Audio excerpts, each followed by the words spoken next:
arranged items on Poirot's desk. His little grey cells were quiet now, but that did not mean the question stopped. His thoughts circled, as they always did, back to the same central truth. Why had Sir Everard Marsh committed murder? Why had Lucian Drake manipulated those around him with such profound precision? The answers, while logical and clear to Poirot's mind, were not easily digestible. In the world of deduction, the rules were simple, but in the world of emotions and motivations, the truth was far more elusive. Poirot reached for a cup of tea, his hands moving with deliberate care. His mind drifted to the weeks before the murder, to the subtle clues he had picked up in conversations, the smallest inconsistencies in alibis and emotions that others might have missed.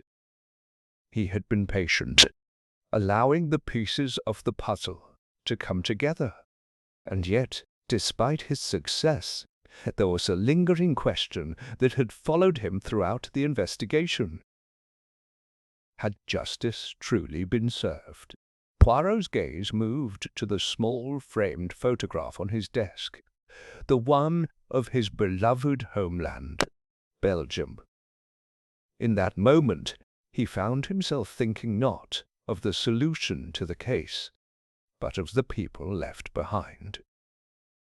The guilty had been caught, but what of those who were innocent?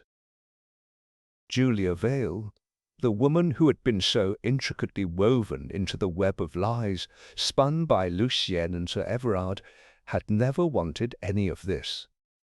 She was a victim of manipulation, her life turned upside down by a man she thought she could trust. And yet, how could Poirot feel pity for her when she too had been complicit, however unwittingly, in the very game that led to her father's death?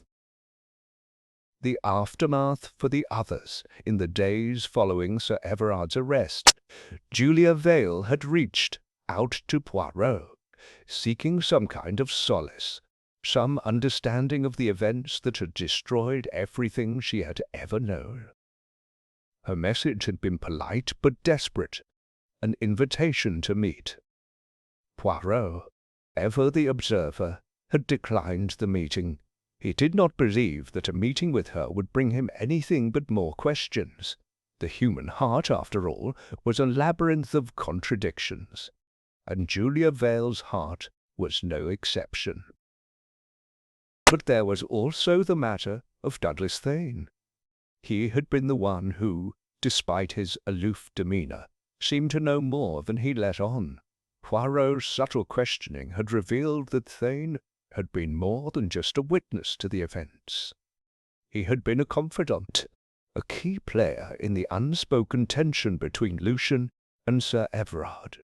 It was Thane's position as an outsider, as a man who had been at the periphery of the game, but never quite inside, that had made him a dangerous figure. Yet his role had been secondary. He was a spectator, as much a victim of Lucian's schemes as anyone else. Poirot had considered visiting him, but again he chose not to. Some wounds, Poirot knew, were better left untouched. Poirot's thoughts on human nature as Poirot sipped his tea. His thoughts once more returned to the broader themes of the case. What was it that drove people to commit such acts of deception, betrayal, and murder? Lucian Drake had been a man of intelligence, a man who had understood human nature, perhaps better than anyone in the room. His murder was not about greed or jealousy alone. It was about control, the need to be seen as the ultimate master of every situation. For all of his manipulation, however, he had underestimated one thing: the human desire for freedom. Even Sir Everard, whose ego had driven him to destroy the very life that Lucien had crafted for him had found his breaking point. People were not as malleable as Lucien had believed. Sir Everard had been driven by his pride, his need for control over a life he felt slipping away. Lucien had played on those vulnerabilities, and in doing so had exposed the very thing that led to his own demise. Julia Vale had been a tragic figure, caught between the love for her father and the emotional manipulation of a man who had sought to twist her sense of loyalty into something far darker. And yet, despite everything, she had ultimately made the choice to step away from the toxic web she had been woven into. It was a small victory, one that Poirot acknowledged quietly. The final words Poirot set his cup down and rose from his desk, walking slowly to the window. The city of London sprawls beneath him, bustling with life, oblivious to the quiet detective who had solved yet another case. Human beings, Poirot mused, were creatures of complexity. They hid their true selves behind facades, creating layers upon layers of misdirection and confusion. It was the task of a detective, someone like himself, to strip away those layers and reveal the core of truth that lay beneath. The case of Lucien Drake had been but another example of the lengths to which people would go to preserve their secrets. It had been a test of Poirot's abilities, yes, but it was also a reminder of the frailty of the human condition. No matter how many puzzles he solved, no matter how many criminals he caught, Poirot was always left with the same sense of quiet melancholy. For in the end it was not the crimes he solved that mattered, but the human hearts that had caused them. As the last rays of sunlight disappeared behind the clouds, Poirot returned to his desk and began writing in his journal. His hand moved with the practiced precision of a man who had seen too much and yet never enough. The case was over. Justice had been served. But as Poirot closed the journal and turned out the light, he knew one thing for certain. The human mind was an enigma, one that even his little grey cells could not fully decipher. For that, Poirot would always remain in search of the next mystery. Chapter 12. The Final Reflection. The investigation had ended, but Hercule Poirot's mind was far from quiet. As the weeks passed after the conclusion of Lucien Drake's murder and the subsequent arrest of Sir Everard Marsh, Poirot found himself still ruminating on the case, turning it over and over in his mind like a stone he could not put down. A quiet reconciliation Poirot had always been an observer of human nature, and the murder of Lucien Drake had revealed much to him, not just about the crime, but about the way in which people tried to cover their tracks, the manner in which they wove their deceptions and falsehoods in order to protect themselves. The case had been a masterpiece of misdirection, with every suspect hiding something, each one seemingly motivated by their own desires, but all equally trapped in the web of their lies.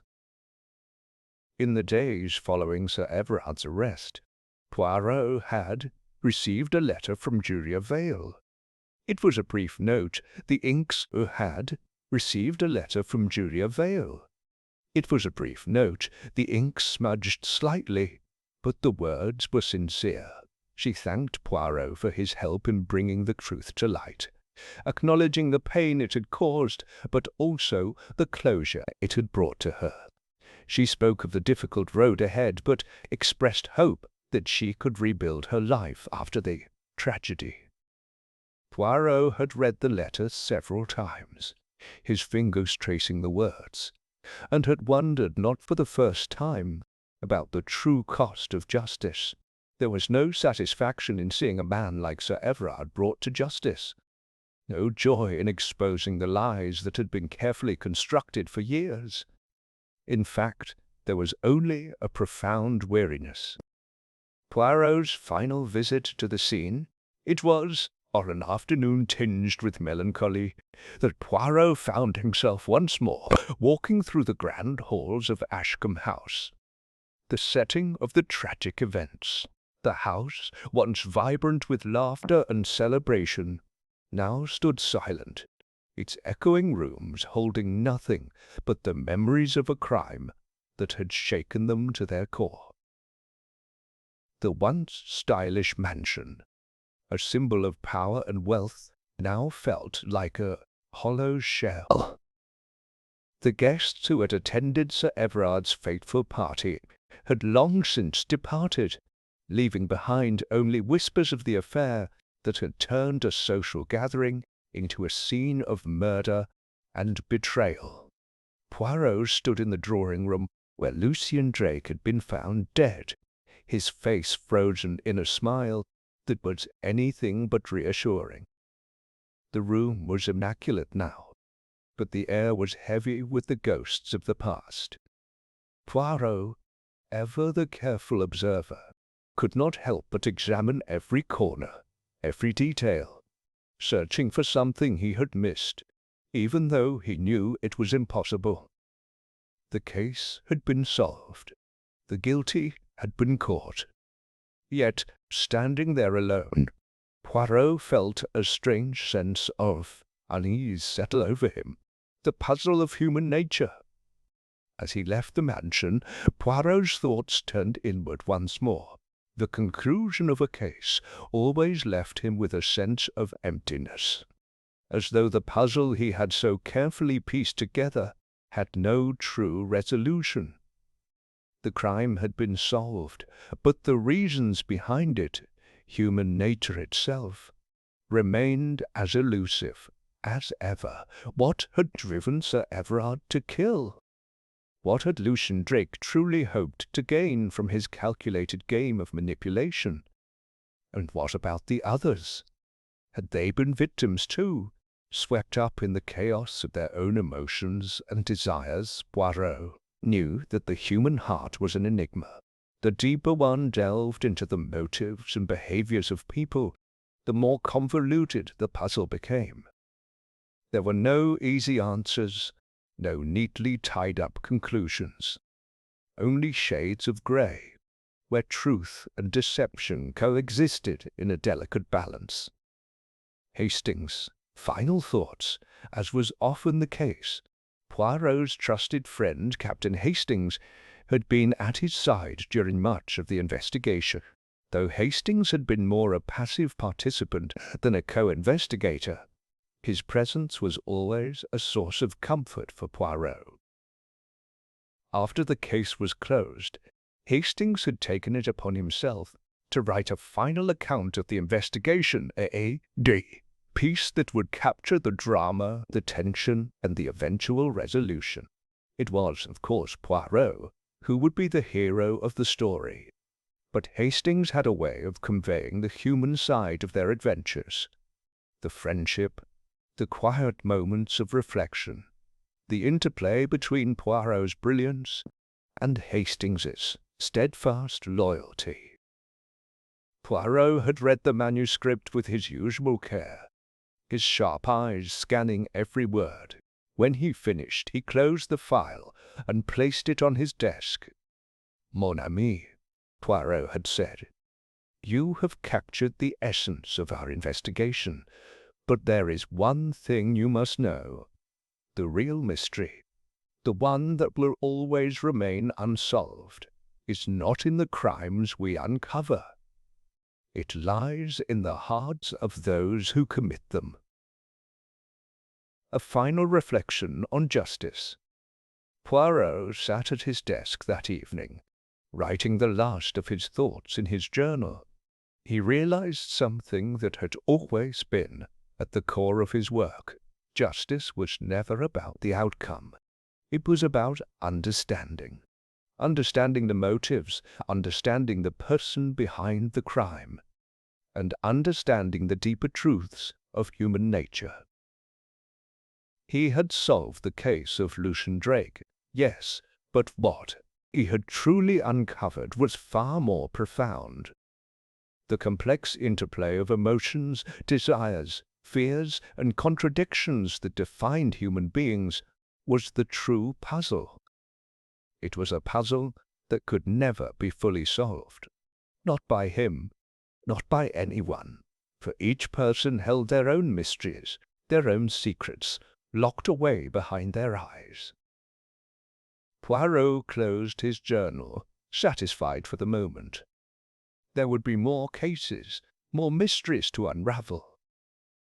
But for now, he allowed himself a brief respite from the intricacies of human behavior, knowing that, in his own way, he had touched the heart of the matter. Chapter 13. A new case awaits. The days following the resolution of the Lucian Drake case were filled with a kind of calm that Poirot was not accustomed to.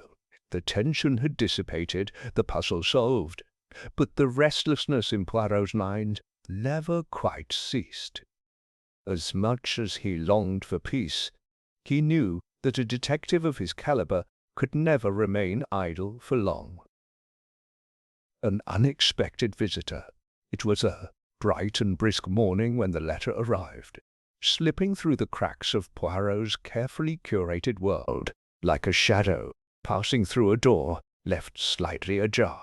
The envelope was thick and elegant, the handwriting sharp and confident, a stark contrast to the ordinary post that usually arrived at his door. Hastings, who had long since returned to his own pursuits, had gone out for the day. Poirot was alone in his study when the letter was placed before him. The address on the envelope was unfamiliar, but the weight of it suggested that it was no ordinary correspondence. Poirot's eyes narrowed as he picked up the letter, sliding his finger along the edge before unfolding it carefully. The letter, written in an impeccable script, was brief but to the point. Monsieur Poirot, I require your services urgently. A crime of a most delicate nature has occurred, one which I believe only someone of your particular abilities can resolve. I implore you to come at once. You will find me at the Rosedale estate in Hampshire, if the situation is grave. Yours sincerely, Evelyn Pembroke. Poirot sat back in his chair, the letter now resting on his desk before him. He allowed the words to settle in his mind, turning them over as he always did when faced with a new mystery. The name Evelyn Pembroke meant little to him, but the urgency in the message was clear. A delicate crime. That could mean anything, but Poirot knew one thing for certain. This was not a simple matter. The journey to Rosedale Estate. 2 days later, Poirot found himself travelling to Hampshire. The journey was uneventful, save for the constant whirl of thoughts in his mind. What kind of crime would require his particular skill set? A delicate nature, he had been told. But how delicate? Was it a matter of subtlety? A financial crime, perhaps? Or was it something far more personal, more insidious? By the time Poirot arrived at the grand entrance to the Rosedale estate, the sun had begun to dip low in the sky, casting long shadows across the pristine grounds. The estate was magnificent, an imposing manor house surrounded by sprawling gardens and thick, ancient trees that seemed to stretch endlessly into the horizon. Evelyn Pembroke was waiting for him at the door. She was a woman in her early 40s, with sharp features, and a gaze that betrayed an intensity Poirot had learned to recognize. There was something about her presence, an aura of control, perhaps, or the weight of a secret she was desperate to share. The meeting with Evelyn Pembroke. Monsieur Poirot. Evelyn Pembroke greeted him with a cordial but firm handshake, her grip strong but calculated. "I am so grateful you've come. I will get straight to the point. A tragedy has occurred, and I fear the implications are far-reaching." Poirot studied her with the careful scrutiny he was known for. She was composed, almost too composed for someone claiming to be in distress. "You have my attention, madam," Poirot replied, his voice steady. "Please, tell me what has happened."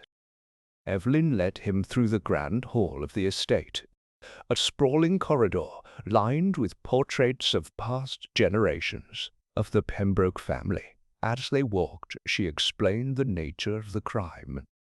It had started with a theft, something seemingly small, insignificant even, but the consequences were far from trivial. A family heirloom, an ancient necklace of great value, had gone missing under strange circumstances. Evelyn herself had discovered its disappearance in the early hours of the morning, yet there was no sign of forced entry, no trace of a break-in. The odd part, however, was not just the theft itself, but the odd behavior of the household staff. No one had seen anything, no one had heard anything, and yet the necklace had vanished without a trace. The most troubling detail was a peculiar message left behind, scrawled in red ink on the floor of the library. "I see what you don't." Poirot's initial impressions. Poirot stopped walking, his mind whirring as he processed the details. A theft, a cryptic message, and no apparent motive. His little grey cells, as he liked to call them, were already at work. "You are sure of these facts, madame?" Poirot asked carefully. "There are no other explanations? No clues of any kind?" "None, Monsieur Poirot," Evelyn replied, her voice tense. "I have searched every inch of the house. We've questioned the staff, and no one can explain it. There have been no signs of intrusion, nothing. It's as though the necklace simply vanished into thin air." Poirot paused, considering the possibilities. He asked to see the library where the message had been found, and Evelyn led him up the grand staircase to a quiet, dimly lit room lined with bookshelves. It was here, in the centre of the room, that the message had been written. Poirot bent down and examined the floor carefully. The letters were faint but still visible, and the red ink was striking against the polished wood of the floorboards. The message was clear. "I see what you don't." The first step in the investigation. "How long ago did you find this message?" Poirot asked, his eyes never leaving the cryptic writing. "Only this morning," Evelyn replied, her voice tight with frustration. "I don't know what to make of it. It's as if someone is mocking us." Poirot stood up, his mind already racing through the possibilities. A simple theft or something more complex. Someone was playing a game, and Poirot's task was to determine who and why. The investigation would require more than just asking questions. Poirot knew that this was no ordinary case. There was something deeper at play here, something that would require his full attention. Evelyn Pembroke, standing by with a nervous air, watched Poirot carefully. "What do you believe, Monsieur Poirot? Can you solve this?" Poirot turned to face her, his expression calm but sharp. "I will, madam," he said, "but be warned. The truth is often more complicated than we expect. It will require patience, and it will require careful thought." Chapter 14. The Unseen Thread. The night had fallen as Poirot sat in the drawing-room of the Rosedale estate, his sharp eyes tracing the delicate lines of his steepled fingers. The air was thick with an unspoken tension, and Evelyn Pembroke paced nervously before him. She had become less composed over the hours, her earlier stoic facade beginning to crack. Poirot, however, was calm, poised, his mind racing as he pieced together the fragments of the mystery. Evelyn had excused herself from the room earlier to summon the staff, an assortment of butlers, maids, and housekeepers, who had each played a part in the estate's daily operations. They had been interrogated individually, but each had little to offer, and none appeared to have any clear knowledge of the whereabouts of the missing necklace. Poirot, ever the meticulous observer, had noticed one common thread between the testimonies: fear.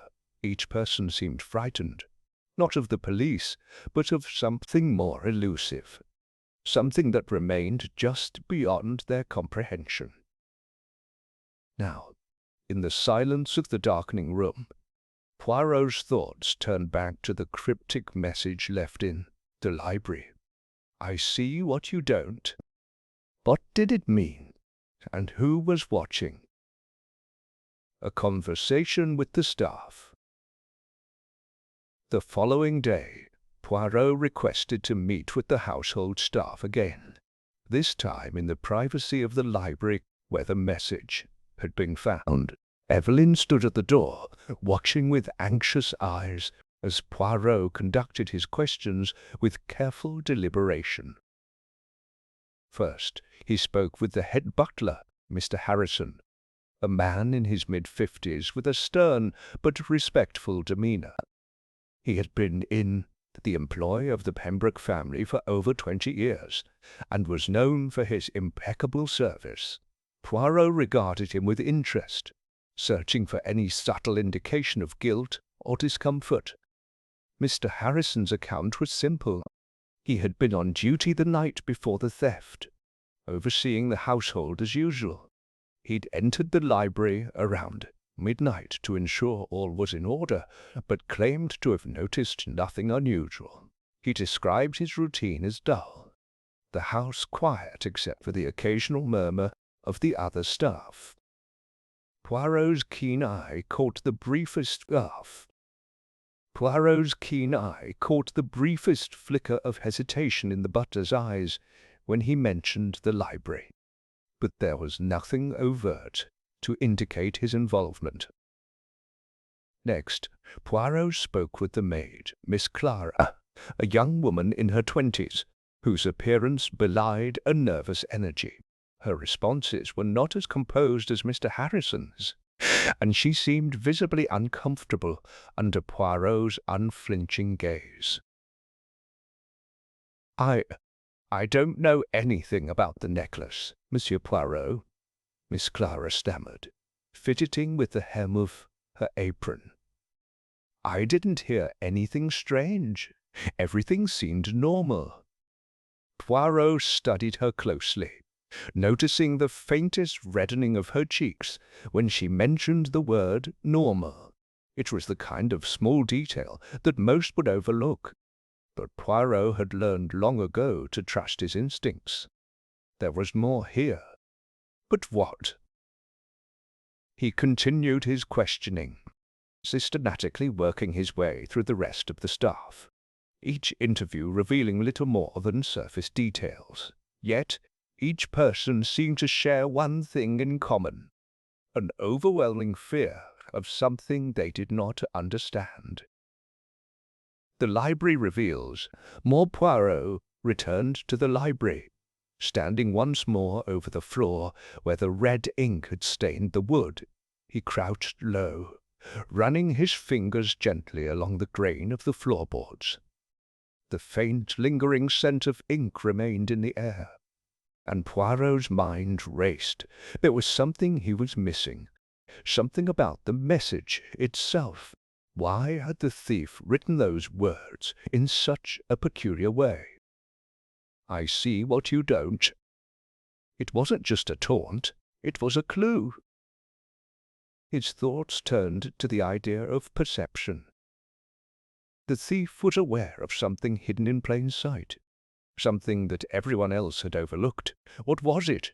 Poirot stood up abruptly, his gaze sweeping the room once more, not with the intent of searching for physical evidence, but rather with the focus of understanding the psychology behind the act. The necklace, the message, the fear, these were all interconnected in a way he had yet to fully comprehend. Suddenly, his eyes narrowed. There, in the corner of the room, was a small, ornate mirror mounted on the wall. It had gone unnoticed in his previous inspections, blending in with the rest of the room's rich furnishings. Poirot moved closer, his fingers brushing the edge of the glass. As he stood before the mirror, Poirot was struck by the odd angle in which it had been hung. It was not tilted in the way one would expect for a decorative piece. It was slightly off-center, as though it had been moved. Poirot's lips parted in realization. A hidden clue. The thief had been looking for something in the reflection. The message was not just a statement. It was a warning. "I see what you don't." The message had been written with the knowledge that the victim, Evelyn Pembroke, or someone else in the house, had overlooked something important. It was a clue that pointed to the mirror itself. Poirot carefully removed the mirror from the wall, checking for any signs of tampering. The frame creaked slightly as he adjusted it, revealing a small compartment hidden in the wall behind it. It was a secret panel, cleverly concealed, and within it lay an envelope. Poirot took the envelope carefully, his heart quickening as he opened it. Inside there was a single sheet of paper on which was written another message, this time in a different ink. Not everything is as it seems. This message was different, less cryptic, more direct, but it confirmed his suspicions. Someone was trying to manipulate the situation, using misdirection to confuse those who sought the truth. Confrontation with Evelyn Poirot wasted no time in finding Evelyn Pembroke, who had been anxiously awaiting his findings. She stood near the fireplace when Poirot entered, her hands clasped tightly in front of her. "Madame," Poirot began, his voice calm but firm, "this situation is far more complex than it first appeared. There is someone in this house who wishes to deceive you." Evelyn's face paled as she listened to Poirot's revelation. She looked at him with wide eyes, clearly shocked. But who could it be? Who would want to hurt us like this? Poirot stepped closer, his gaze steady. "It is not a matter of hurting you, madam. It is a matter of manipulation. Someone has been using your fear to distract you from the truth." As Evelyn stood in silence, contemplating his words, Poirot's mind began to piece together the final fragments of the puzzle. He was closer than ever, to unmasking the one who had orchestrated this crime. Chapter 15. The Masked Truth. The air in the library of Rosedale Estate grew heavy with anticipation as Poirot stood before Evelyn Pembroke, the envelope in his hand. The message within it was simple but telling. Not Everything is as it seems. Evelyn, pale and anxious, was struggling to comprehend the implications of what Poirot had discovered. The room felt stifling, as though the walls themselves were closing in with the weight of the mystery. Poirot's voice broke the silence, calm and measured. "Madame Pembroke, the situation has shifted. The thief, or rather the person behind this crime, is manipulating the circumstances to obscure the truth. The message left in the library, the disappearance of the necklace, and the strange behavior of the staff, all of these are pieces of a carefully crafted puzzle."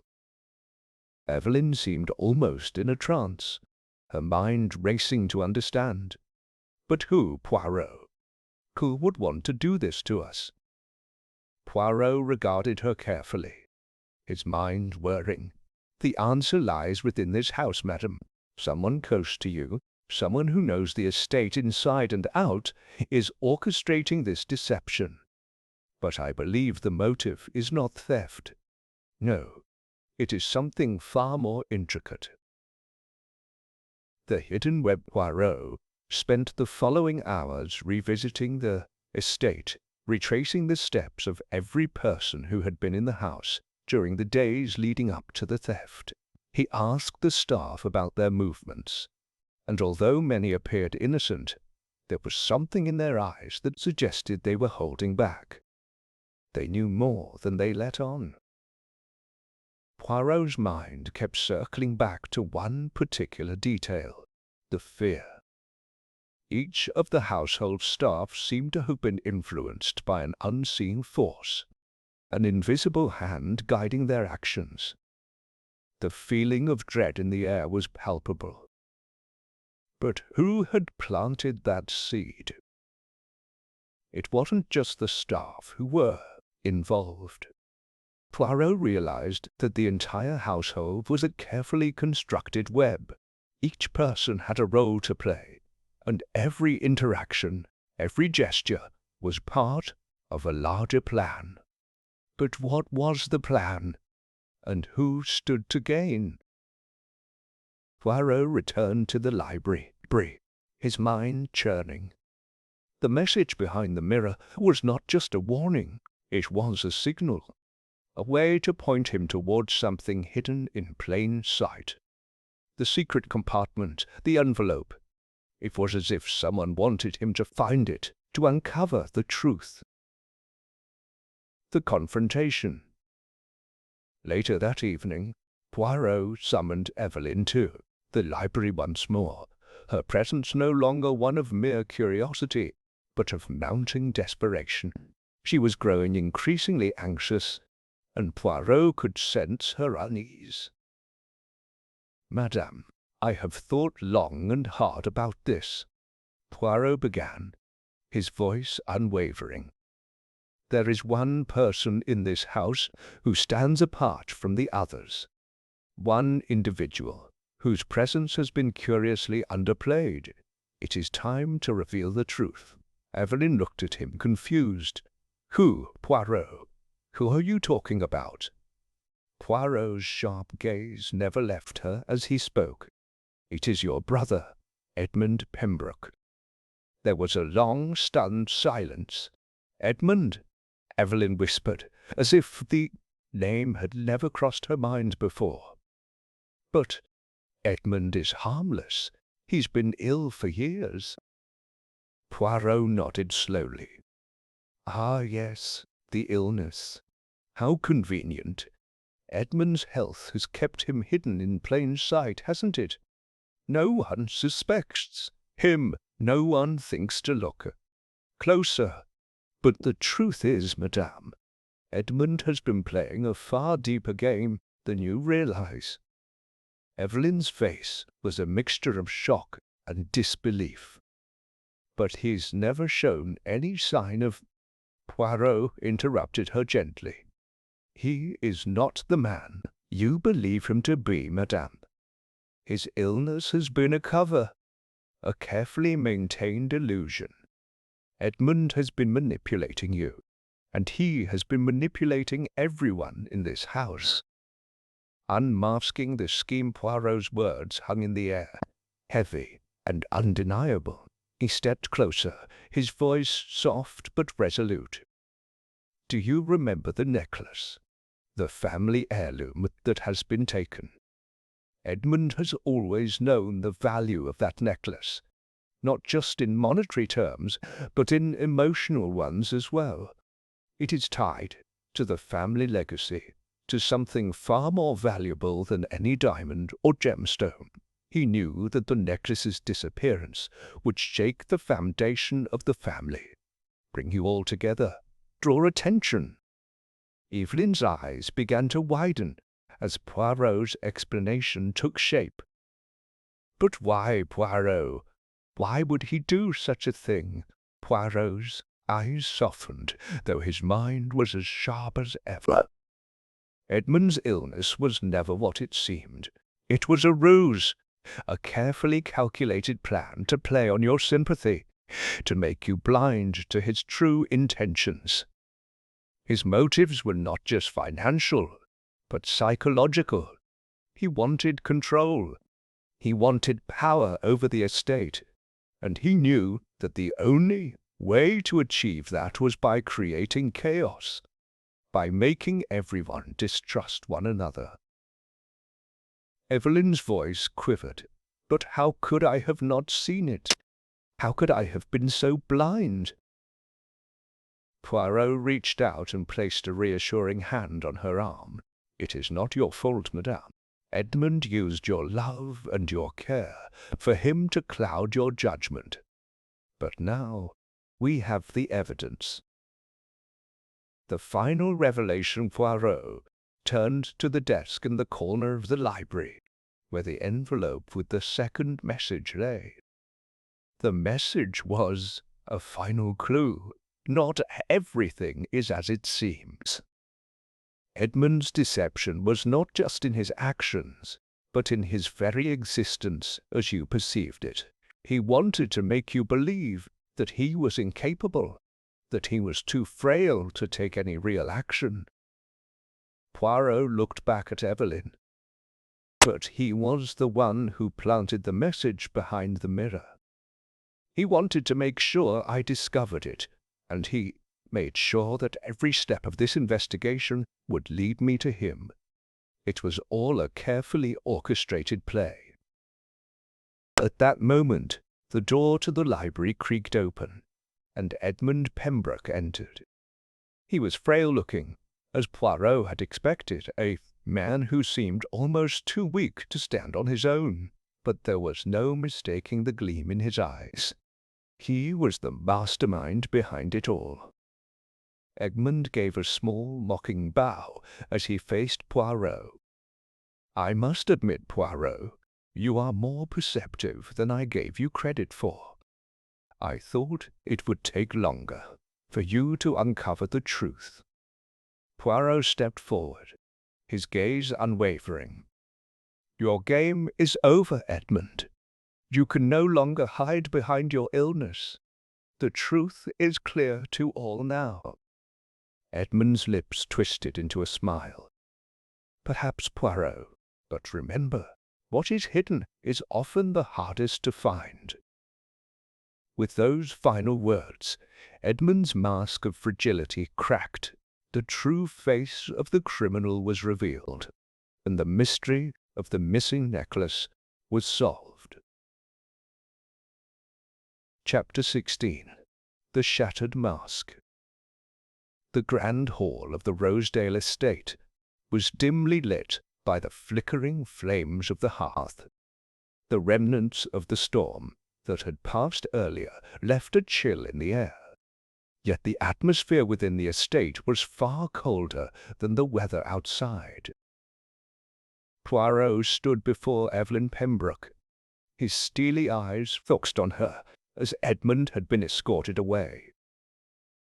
Evelyn sat in a chair by the fire, her face pale and drawn, her mind still struggling to come to terms with the shocking revelations of the evening.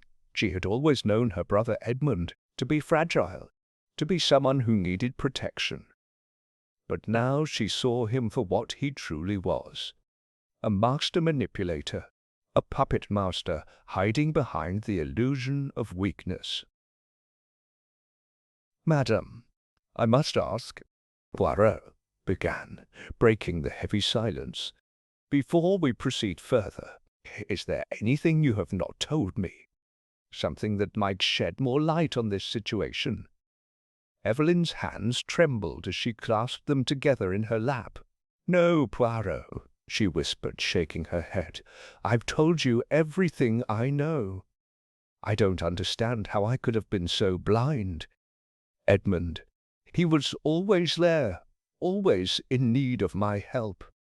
How could I have never seen through him?" Poirot's expression softened. "Madame, it is easy to be deceived by the face of those we love. Edmund played upon your compassion, and through that he created a false narrative. But now that the truth is out, we must look to the future." As Poirot's words hung in the air, there was a shift in the room. The shadows seemed to grow longer, as though the very walls of the estate were closing in on them. The tension was palpable, and Poirot knew that there was still more to unravel. Edmund's deception was just the surface, but it was far from the only mystery that needed to be solved. The mysterious letter. The next morning, Poirot returned to his study of the library. The letter that Edmund had left behind, hidden within the secret compartment behind the mirror, and within the secret compartment behind the mirror, still weighed heavily on his mind. There was something peculiar about the phrase, "Not everything is as it seems." It seemed like a final challenge, a riddle that had not yet been solved. Poirot carefully examined the letter again, running his fingers over the edges. The paper was old, the ink faded in places, yet the message within was clear. As he studied it, a realization struck him. The wording of the message wasn't just cryptic, it was deliberate. It wasn't meant to confuse him, but to lead him towards something else. Suddenly, Poirot's eyes flickered toward the fireplace. There, nestled beneath the logs, he noticed something he had missed earlier. A small metallic object, gleaming faintly in the firelight. Without hesitation, he knelt and pulled it from the ashes. It was a locket, tarnished with age, but undeniably familiar. Poirot's heart quickened as he recognized the design. It was the same as the family crest on the necklace that had been stolen. A deeper layer of deception Poirot's mind raced as he examined the locket. He knew it wasn't just a coincidence. Edmund's theft of the family heirloom had always felt too purposeful, too calculated. But this discovery, the locket hidden beneath the firewood, revealed that there was something far more sinister at play. He turned the locket over in his hands, noticing an engraving on the back. It was faint, but with careful scrutiny, Poirot was able to make out the letters E.P. His eyes widened. The initials matched those of Evelyn Pembroke. Could it be possible that the locket had once belonged to her? It was a strange coincidence, or perhaps it was more than that. Poirot's sharp mind began to piece together the layers of this mystery. The theft of the necklace, the message behind, the mirror, and now the discovery of the locket. All of these elements pointed towards something deeper. But what? Poirot knew that he needed to confront Evelyn once more. The locket, though mysterious, was the key to unraveling the entire scheme. He gathered his thoughts and made his way to the drawing-room where Evelyn had been resting. confronting the past Evelyn, stood by the window, looking out at the gloomy landscape beyond.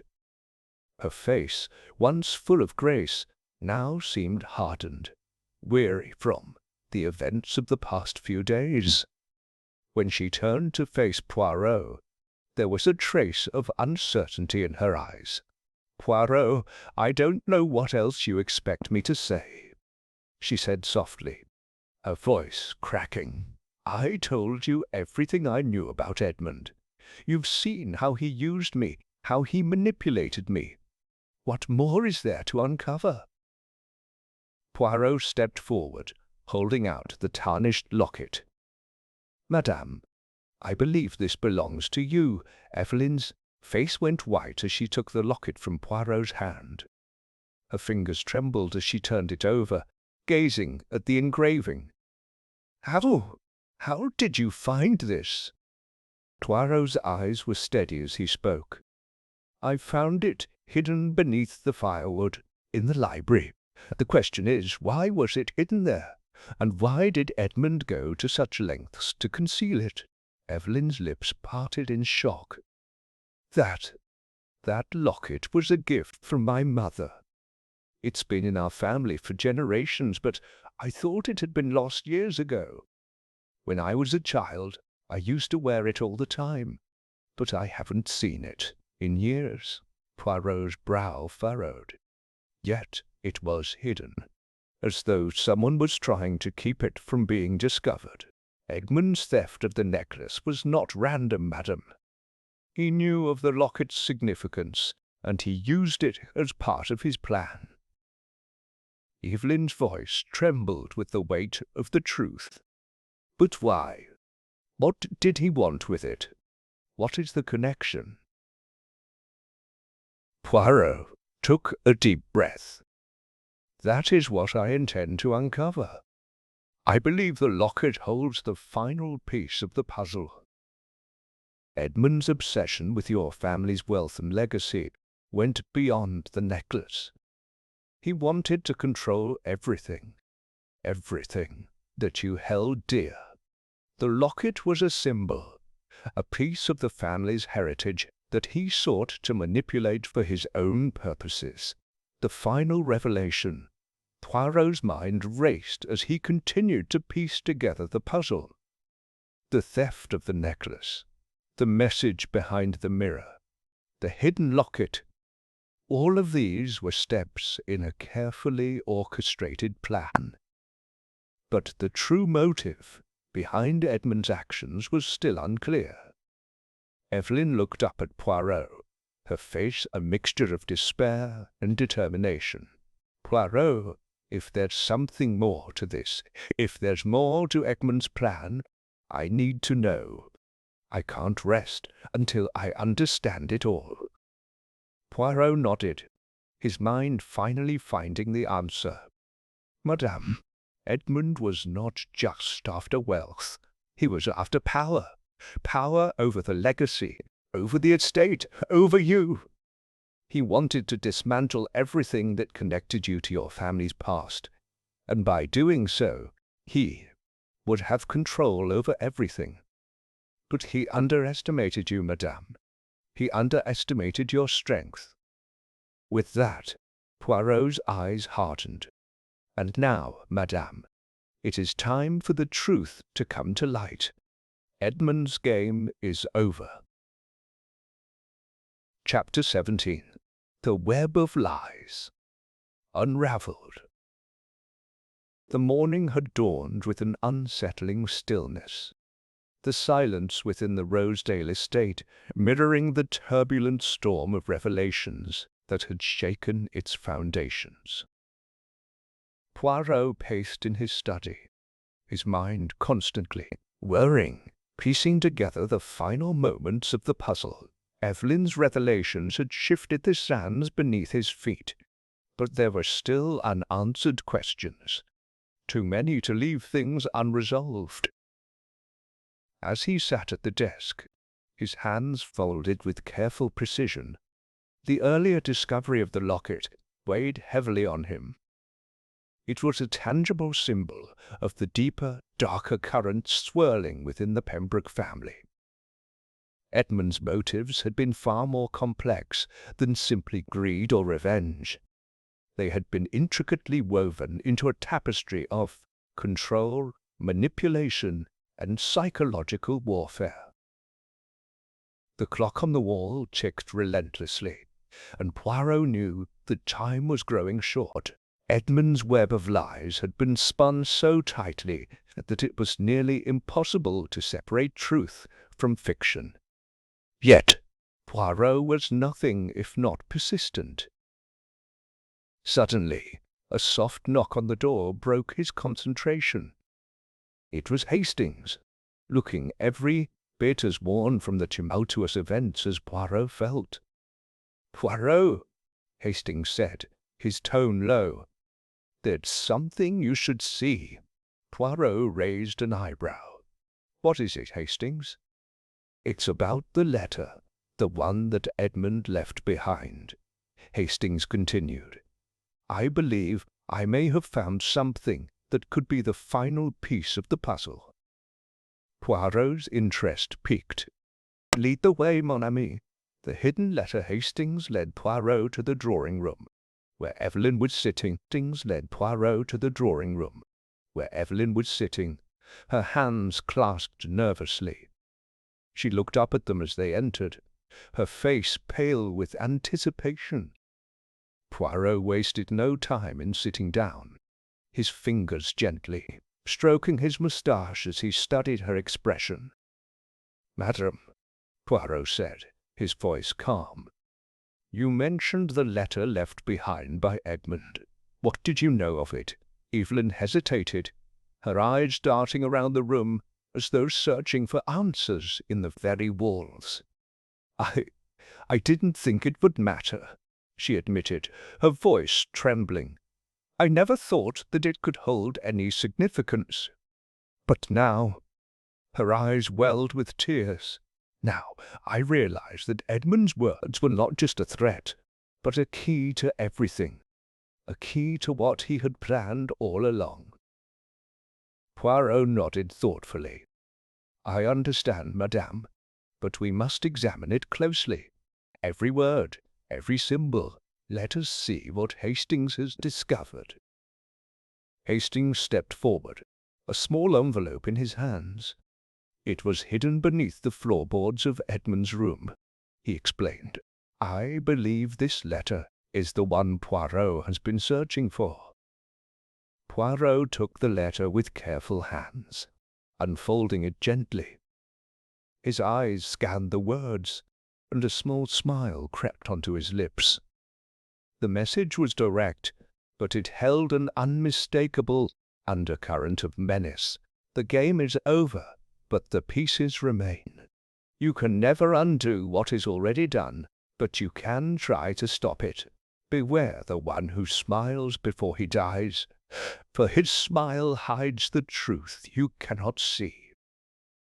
Poirot's eyes narrowed as he finished reading. He handed the letter back to Hastings and sat back in his chair, his mind racing. The message was clear now. Edmund had known his fate. He had known that the end was near, but he had smiled as though to mock them all, to leave behind one final riddle. "What is the meaning of this smile?" Poirot muttered to himself. "Why the smile, Hastings? Why, I ask, did Edmund smile before he died?" The smiling man. The phrase, "the one who smiles before he dies," had lingered in Poirot's mind since he had first read the letter. It was not just a casual statement. It was a warning about Edmund's mindset in the moments before his death. Poirot's eyes flickered toward Evelyn, who was now visibly trembling. "Madame, do you recall any moment in Edmund's final days when he smiled, when he seemed to note something that the rest of us did not?" Evelyn bit her lip, thinking hard. "There was one moment," she said, her voice barely above a whisper. The night of the storm. I went to his room to speak with him.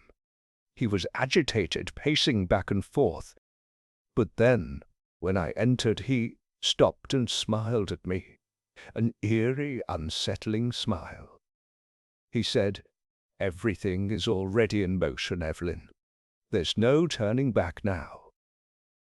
Poirot nodded slowly, piecing the fragments of the puzzle together.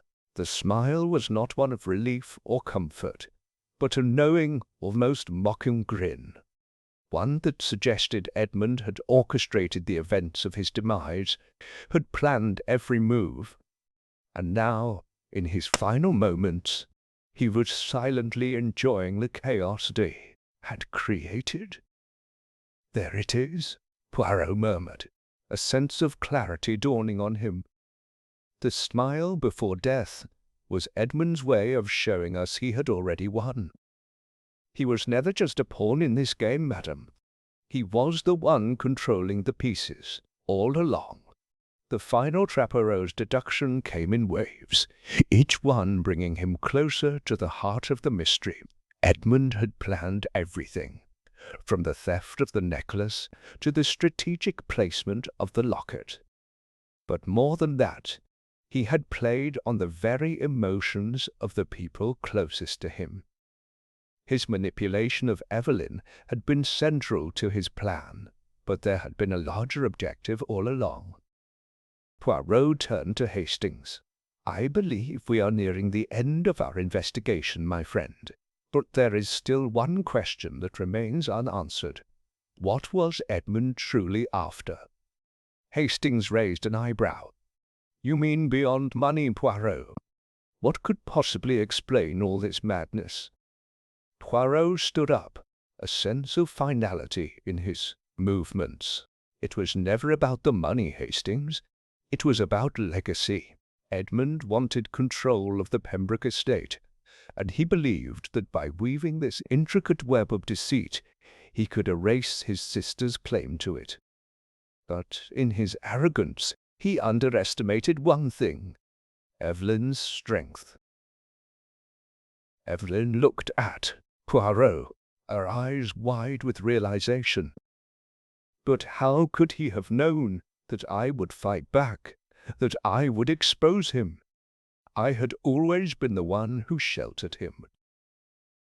Poirot smiled gently. "That, madame, was his fatal mistake. He misjudged your resilience. You were never the weak link he believed you to be. And now his machinations are unraveled." The final piece of the puzzle had fallen into place, and Poirot knew the next step was inevitable. The truth was laid bare before them, and it was only a matter of time before Edmund's treachery would be fully revealed to the authorities. The endgame Poirot turned to Evelyn. "Madame, I must now return to the authorities and present them with the full truth. The game is over." Evelyn nodded solemnly, her strength evident despite the tragedy that had befallen her family. "Thank you, Poirot. I don't know how I would have faced this without you." Poirot gave a small bow. "It is not I who should be thanked, madame. It is your courage that has brought us to this point. You are the true strength behind this family."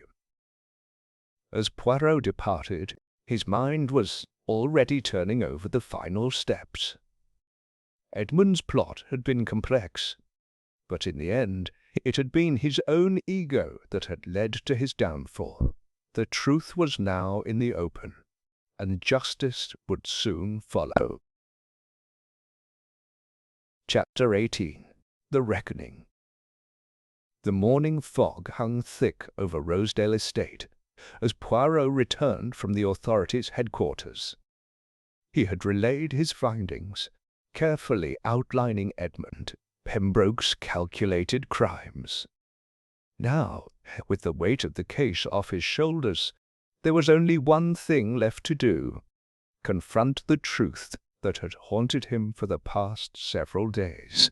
As much as he had pried into the secrets of the Pembroke family, there was something gnawing at him, something he couldn't quite put into words.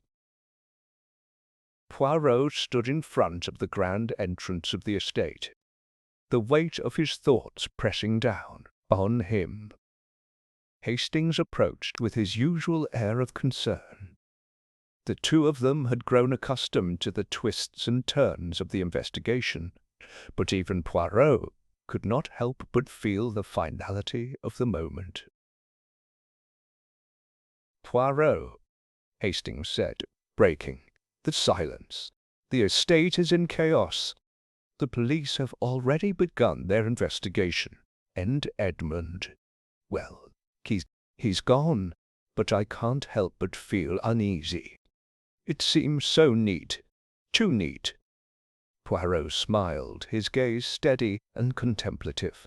"That, my dear Hastings, is exactly the reason I am not yet content. Edmund's plan may have been brilliant in its execution, but it was flawed in its foundation. There is something, I feel, that we have yet to uncover." Hastings' brow furrowed. "You're saying there's more to this?" Poirot turned to him, his expression sharp. "Indeed, Hastings, Edmund had all the pieces of a puzzle, but he overlooked one crucial detail: his own arrogance." The Smiling Man's Legacy. Poirot and Hastings walked through the grand halls of Rosedale Estate. Poirot's mind kept returning to the same question. What had driven Edmund to go so far, to orchestrate his own downfall? They arrived at the study, where Evelyn sat quietly by the window, gazing out over the gardens. Her demeanour was more composed now, but there was an undeniable tension in the air. She had been through so much, and yet she still held the weight of her brother's betrayal, the betrayal of her own blood. "Madame," Poirot said, his voice soft but firm, "I must ask you something. It concerns your brother's final actions." Evelyn turned, her eyes red from days of unshed tears. "What else could there be? You've already told me everything." Poirot studied her for a moment, noting the exhaustion on her face. "There is one more thing we must examine: Edmund's legacy. His manipulation went far beyond the theft and murder. He had an agenda, and it was not simply for wealth.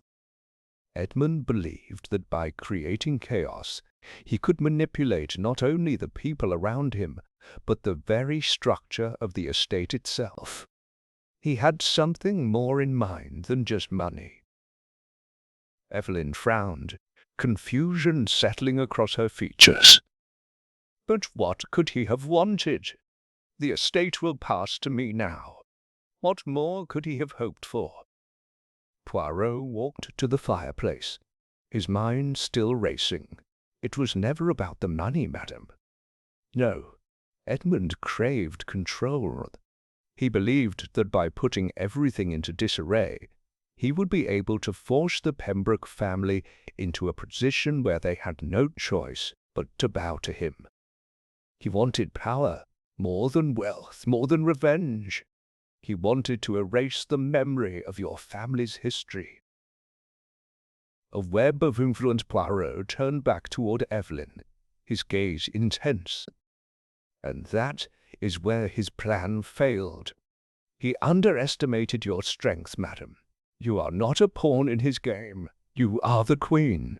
Edmund failed to realize that in his desire for power, he alienated everyone around him. Hastings nodded, following the logic. "But why leave behind the letter, Poirot? Why all the cryptic messages?" Poirot sighed, a slow, thoughtful expression crossing his face. "The letter, Hastings, was his final act of control. Edmund had orchestrated his own death, knowing full well that his plan would eventually be exposed, but he wanted to make sure that his legacy, his influence, lived on. He wanted to ensure that his last moments were remembered. The smile, the letter, it was all a reflection of his need to remain in control, even in death. Evelyn's voice broke through the heavy silence. So he was trying to control me, even from beyond the grave? Poirot nodded, his tone grave. Exactly, madam. But his mistake was underestimating your resilience, your ability to fight back. He thought that you would crumble under the pressure of his machinations, but you did not. The final revelation. Poirot paced the room, his mind working furiously. The pieces of the puzzle were finally starting to come together, but there was still a lingering question. As much as he had uncovered about Edmund's motivations, there was still the matter of his death. Poirot turned to Evelyn once more. Madame, you must remember that Edmund was never alone in this. His scheming involved more than just the manipulation of the family. There were others who were involved, others who stood to gain from the chaos he created. Perhaps we have not fully uncovered all of his connections yet. Evelyn shook her head, bewildered. Who could possibly have been involved? Edmund had already isolated himself from everyone. Poirot's eyes narrowed. That is precisely what he wanted you to believe, madam. But in truth, he had allies, perhaps even one within your own circle. It is always the most unexpected individuals who are the true puppeteers behind the scenes. Hastings stepped forward, looking at Poirot in confusion. Are you suggesting there was someone else helping Edmund? Poirot paused, then nodded slowly.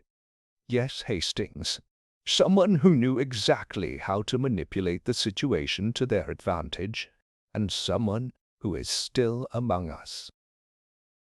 The moment of truth. Poirot turned and addressed the room with renewed urgency. It is clear now. Edmund was not acting alone.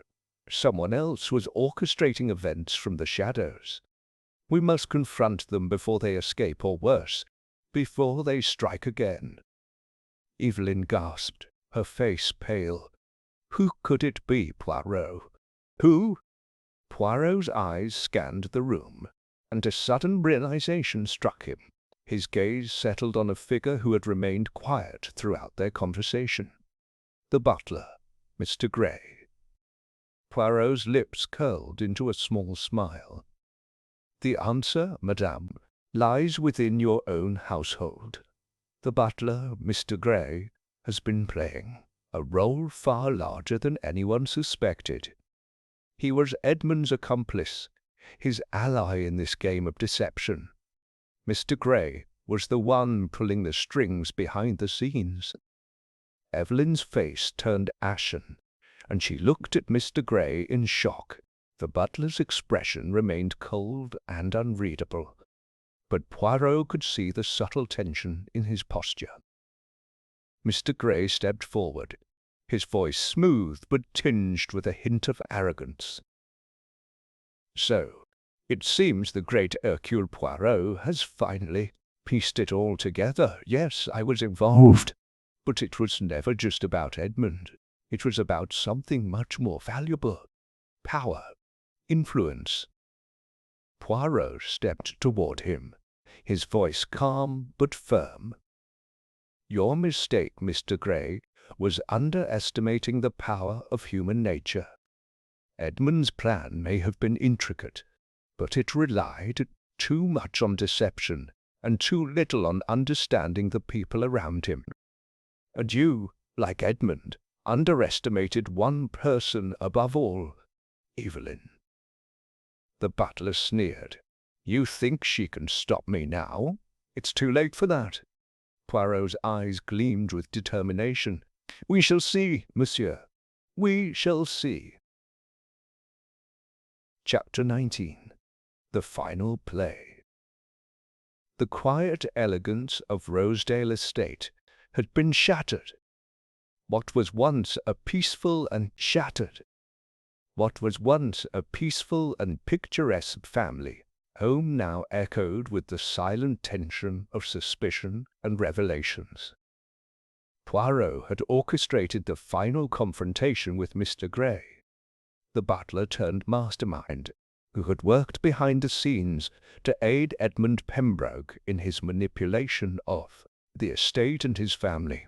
Yet, despite Poirot's assertions, there was still an unsettling sense of uncertainty hanging in the air. Evelyn Pembroke, though shaken, remained resolute. Poirot had not only unravelled the conspiracy behind her brother's final moments, but also exposed the web of deceit that had ensnared her household. The butler, Mr. Gray, had not simply been Edmund's accomplice, but a calculating figure who had hoped to seize control of the estate for himself. The sudden quiet that had settled in the room was interrupted by the faint sound of footsteps approaching. Hastings, ever faithful, appeared in the doorway, a determined look in his eyes. "Poirot, I think we need to act quickly," Hastings said, his voice low. "There's something strange happening. Gray's reaction. It's as if he's waiting for something, or someone." Poirot nodded, his expression thoughtful. "Indeed, Hastings, there is more to this than we initially believed. Mr. Gray may not be as defeated as he appears. We must be cautious. His game is not over." "The plot unfolds." Poirot paced the room, the calculated rhythm of his footsteps punctuating the tense atmosphere. He could feel the subtle shift in the air, as though an invisible hand was pulling the strings of fate once again. Edmund Pembroke's death was the catalyst, but the true puzzle had yet to reveal itself. If Mr. Gray had been an accomplice, then the question remained, what was his ultimate goal? Poirot's mind, always sharp, turned over the possibilities. Edmund had wanted power, but Gray had been just as eager for it, if not more so. The true game had always been about control. The control of the Pembroke fortune, of the future of Rosedale Estate. It was about manipulating those around him to serve his own interests. Evelyn, who had stood quietly in the corner, looked up as Poirot stopped pacing and turned to her. "Madame," he said softly, his eyes narrowing, "there is one more thing you must understand. Mr. Gray did not just want to inherit the estate. No, he wanted to destroy everything that stood before him. Edmund's death was merely the first move in his larger plan." Evelyn blinked, confusion clouding her face. "What do you mean, Poirot? How could Edmund's death be a part of Mr. Gray's plan?" Poirot smiled, the edges of his lips curling into a knowing expression. "Ah, that is where the true deception lies. You see, Mr. Gray was not acting alone. He had a backup plan, a final act that would secure his place as the sole authority in this house."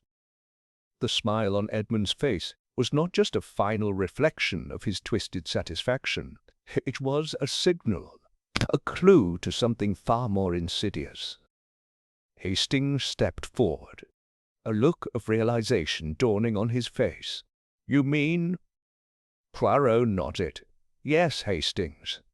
Mr. Gray wanted to frame someone for the murder.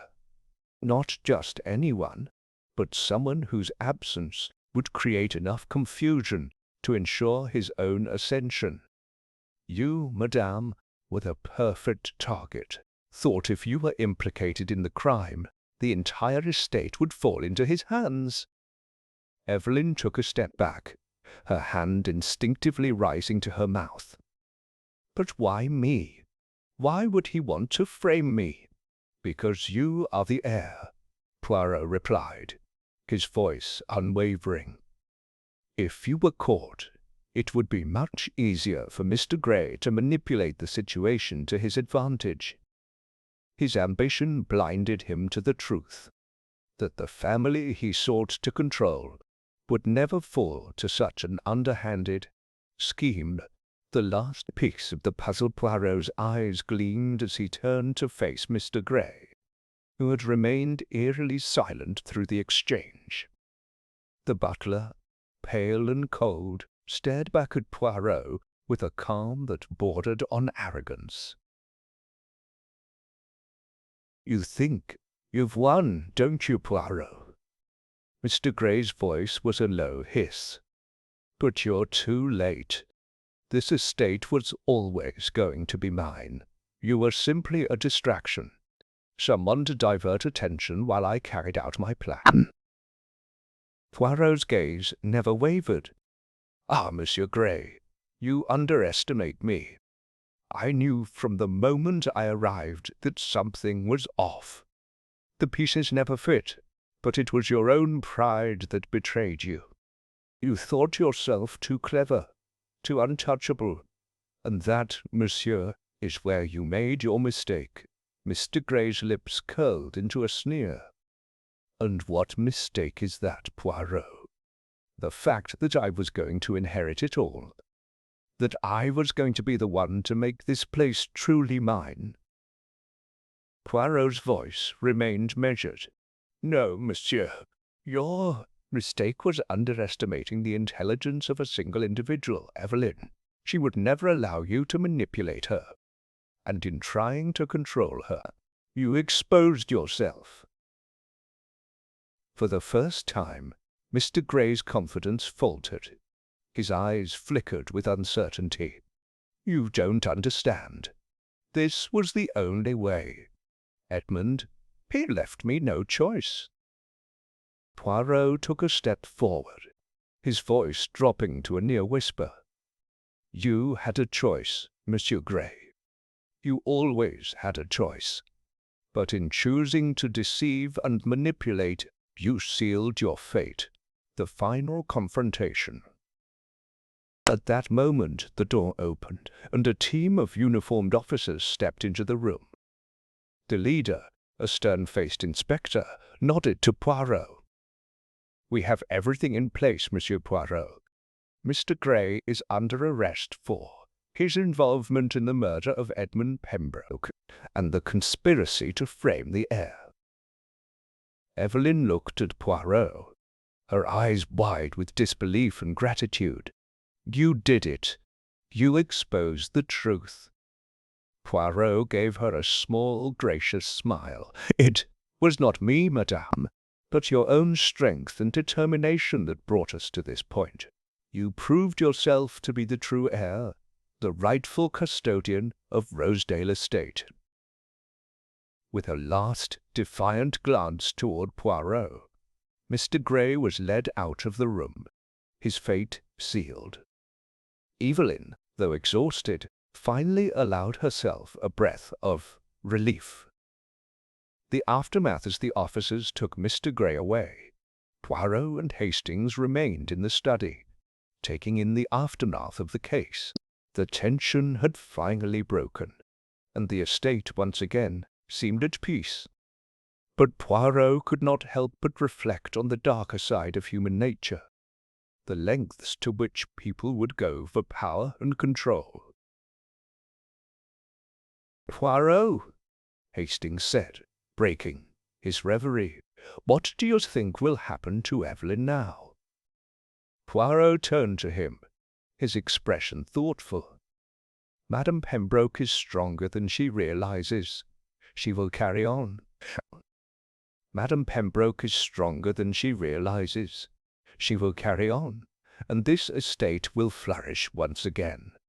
The true legacy of the Pembrokes lies not in wealth, but in character." Hastings nodded, his admiration for Poirot growing with each passing moment. "You've done it again, Poirot. Another brilliant deduction." Poirot smiled, the hint of satisfaction in his eyes. "It is not about brilliance, mon ami, but about understanding the human mind. In the end, it is the mind that holds the key to every mystery." As Poirot prepared to leave, he cast one final glance over his shoulder. Evelyn, standing tall with her future ahead of her, seemed more at peace than she had in days. With a final nod to his companion, Poirot strode out of the room, ready for whatever mystery might cross his path. Chapter 20. The quiet revelation that the winds of change had blown through the halls of Rosedale Estate, sweeping away the old, the corrupt, and the insidious plots of Mr. Gray. Yet, as Hercule Poirot stood on the doorstep of the grand mansion, the weight of his final reflection on the case felt heavier than any solution he had found before. Rosedale was no longer the same place it had been when he first arrived. The same shadows that had haunted the estate had been pushed back, and the remaining members of the household seemed more at ease, though the road to recovery would take time. Poirot had dealt with countless cases in his career, but each one left a mark on him, a reminder of the darkness in human nature that could so easily creep in when ambition and greed ruled. And yet, the delicate balance between light and dark was something Poirot knew all too well.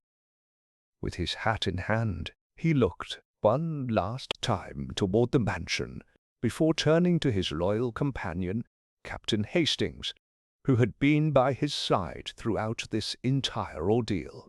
The two of them stood in the stillness of the evening air, an unspoken understanding passing between them. Evelyn had taken her rightful place as the head of the estate, and the future of Rosedale was secured. But Poirot knew there were still loose threads, unanswered questions, and a lingering unease that seemed to hang over them all.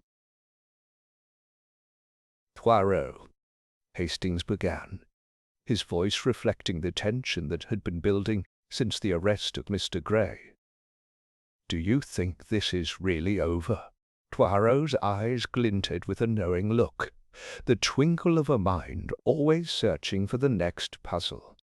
"Hastings, my friend, I do not believe that the game ever truly ends. There is always another layer to uncover, another twist to the tale. But for now, we have done our part. The criminals have been brought to justice, and the family is safe." Hastings looked thoughtful. "But Poirot, I cannot shake the feeling that we missed something more, something that the case didn't quite explain." Poirot paused, his fingers gently tapping against the brim of his hat. "Ah, Hastings, you are ever so astute. There is, as always, a deeper layer to the story, a twist that remains unseen. You see, what Mr. Gray did not account for was the human heart." Hastings raised an eyebrow. "The human heart? But Poirot, you've solved the mystery. Gray is in custody, and Evelyn has the estate. What more is there?" Poirot turned to face him, a slight smile on his lips. "You must not think of this case as merely a puzzle of facts and lies. It was more than that. This was a battle of emotions, of human weakness, and ultimately of trust. Mr. Gray underestimated the bond of family, of loyalty." The words lingered in the air as Poirot and Hastings made their way down the driveway, the evening sun casting long shadows behind them. The estate, which had once been filled with suspicion and treachery, was now quiet. Only the distant chirping of birds disturbed the silence. "You see, Hastings," Poirot continued, "Mr. Gray believed that he could outwit everyone with his cunning, that he could control the situation by manipulating those around him. But he did not understand one crucial thing: the depth of connection that binds people together, even in the face of treachery. Evelyn may have had doubts about her place in the world, but she had the love and support of the people around her, and that gave her strength." Hastings nodded slowly. "So, you're saying that Gray's ultimate mistake wasn't just in trying to manipulate the estate. It was in underestimating the power of human connection." "Precisely," Poirot said, his voice softening. "He did not consider the true strength of the people who surrounded him. Their loyalty was far greater than any ambition he could harbor. That is why he failed." Hastings smiled, the final piece of the puzzle clicking into place. "And that's why you were so confident from the start, Poirot. You knew that no matter how clever Gray was, he could never predict the strength of the human spirit." Poirot smiled back, the warmth in his expression a stark contrast to the coolness of the evening air. "Ah, Hastings, you see, it is not always about the evidence. It is about understanding the nature of people, their fears, their desires, and their need to protect what they hold dear." A farewell of sorts as the two men made their way to the car. The serenity of the estate behind them seemed to hold a quiet dignity, as though the house itself was finally at peace. Evelyn had taken control, and her strength would carry the Pembroke legacy forward. Poirot, however, was not one for lingering sentiment. He had done his job, unraveling the threads of deception and revealing the truth. But there was no time to bask in the satisfaction of a job well done. For him, the next case was always just around the corner. "I think, Hastings," Poirot said with a thoughtful glance toward his companion, "we will find our next mystery soon enough. The world is full of puzzles, and I cannot resist a good challenge."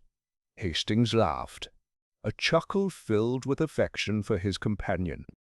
"I think I'll start looking forward to the next one, Poirot. You never know what kind of trouble you'll land us in next."